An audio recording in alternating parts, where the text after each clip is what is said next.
ಬೆವರ ಹನಿಯ ಸೆರಗಿ ನಿಂತ ಒರೆಸಿಕೊಂಡಾಗ ಹಗ್ಗದ ಮಗೆ ಅಂಗಿ ಒಣಗಿಸುವಾಗ ನಿನ್ನ ಮೈಯ ವಾಸನೆಯು ನೆನಪಾದಾಗ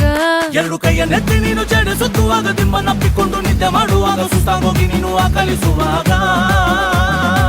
ಬತ್ತವಲ್ಲ ಫೀಲಿಂಗ್ಸು ಬಂದು ಬಂದು ಮುಚ್ಚಾಗ್ತಾವೆ ಫೀಲಿಂಗ್ಸು